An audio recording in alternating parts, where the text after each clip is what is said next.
Now that you have addressed your mindset and learned how to determine and discover the function of behavior, you are ready for step number 3.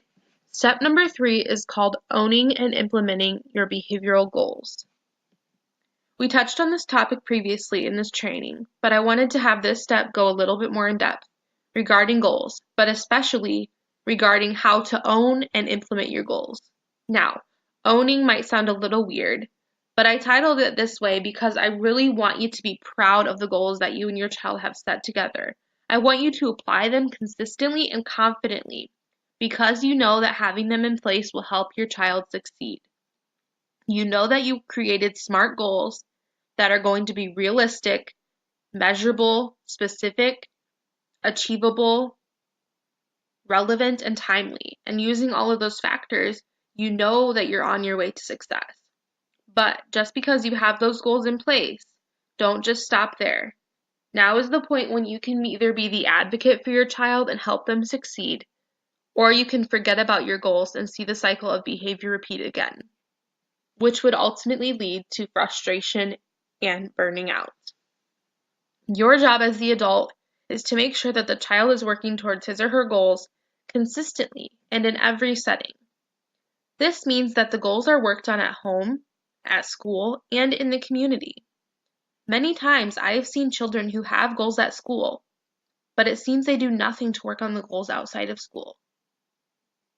This is really doing a disservice to the child, because if a child is only working on the goal in one setting, it won't be successful.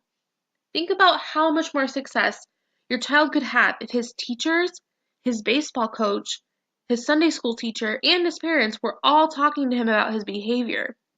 We're all encouraging him to continue improving, and we're all praising him when he made those improvements.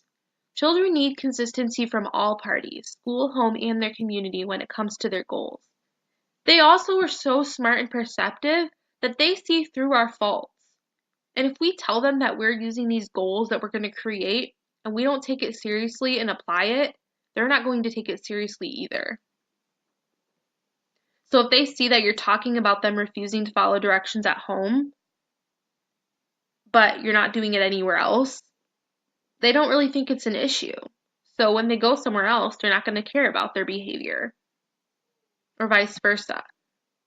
But if they notice that all their teachers and their coaches and everybody around them in every setting is telling them to keep them accountable for their behavior and asking them about their goals, they will realize that it is a serious thing. They will want to make you all proud. This is why it is important to make sure that you believe in the goal and that it is the right one for your child. If you don't think the goal is necessary, you don't think it's appropriate, you don't think it's right, you don't think it's going to work, bring it up. If you don't have an opportunity to bring it up, set up a meeting. You need to voice your concerns. You need to be on the same page. If you don't see this behavior as an issue, share that with the person that's making the goal. If you don't see the value and necessity of the goal, neither will your child. You won't implement it or keep track of it, and behavior definitely won't improve. So, remember to create and utilize your SMART goals consistently and in all settings, and to own them, and you will continue seeing success. Okay, now you are halfway through your training. You've already completed steps 1, 2, and 3. You've learned to address your mindset. You've learned to determine behavior and discover its function. You've learned how to own and implement your behavioral goals consistently. And now in this next step, you're going to learn how to create and utilize effective resources. If you have any questions regarding this training or behavior, remember that you can always reach out to me on my website, exceptionallyerin.com. I would love to connect with you and maybe even set up a time where we can have a one-on-one consultation. So step number 4. In this step, you will learn about some of the ways that you can help make your goals for your child actually be reached. Depending on your child and how many behaviors you are targeting, you may need to use several strategies, and that is okay. When it comes to behavior, what I hope you realize from this step in the training is that addressing behavior isn't necessarily about following a certain set of steps to a T. It is more about adapting a different way of thinking than you ever had before.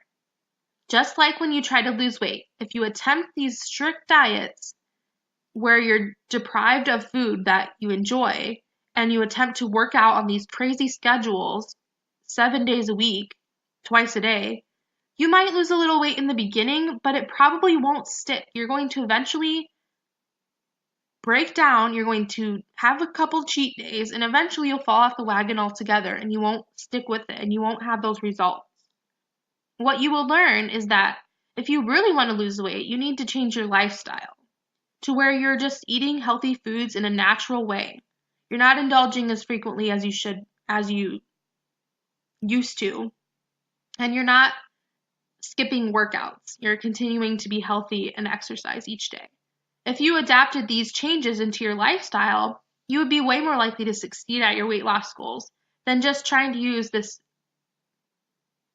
new diet and crazy workout schedule that you never had before.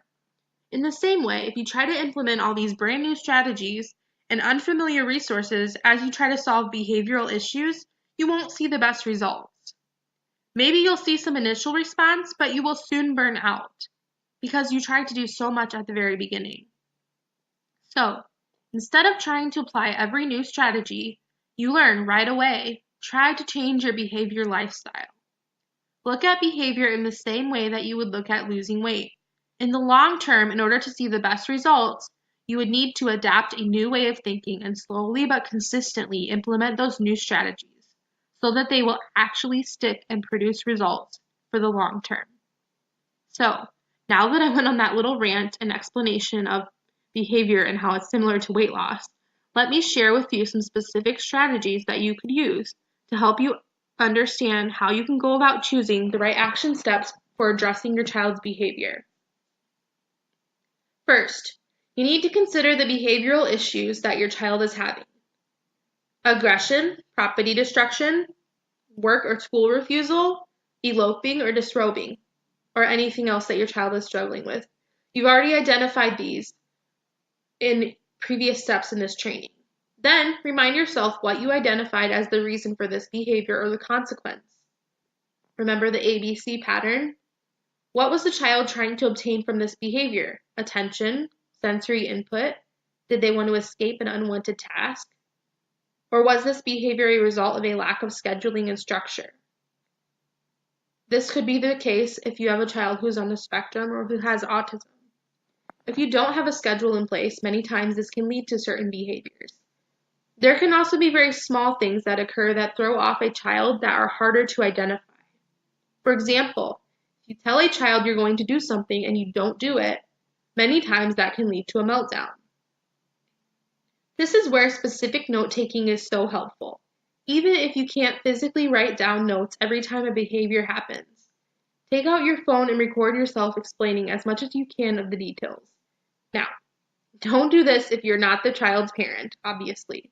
But if you are, just quickly say a few things about what may have caused the issue.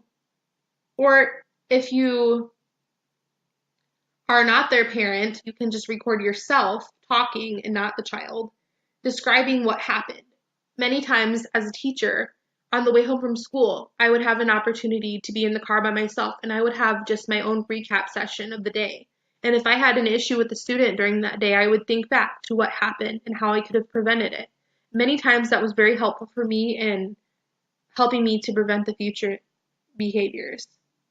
Sometimes just by talking it over in your head or writing it down, you realize what went wrong and you have that aha moment, which you need. Once you have identified the reason for the behavior, you need to choose the appropriate strategies and or resources that could help either prevent the behavior or lessen it in the future. There are many possible strategies and resources you could use. Everything from behavior and reward charge schedules, visual reminders, visual aids, sensory fidgets. But the important thing is that what you use is relevant to the behavior. You can always look online and find so many different resources that are out there. There are amazing ones created. If you've never heard of Teachers Pay Teachers, it's a great resource that I use personally as well.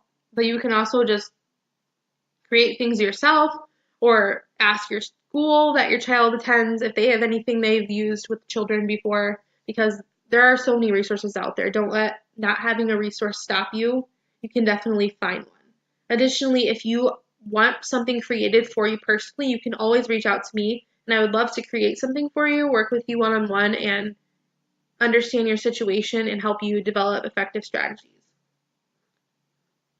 But again, the important thing is that what you use is relevant to the behavior. For example, if your child is having trouble getting off and on the school bus, and you think he's having trouble because there's no transition implant in place for that time, then you know you need to create a transition plan. But giving him a fidget toy would not be an effective strategy for that behavior.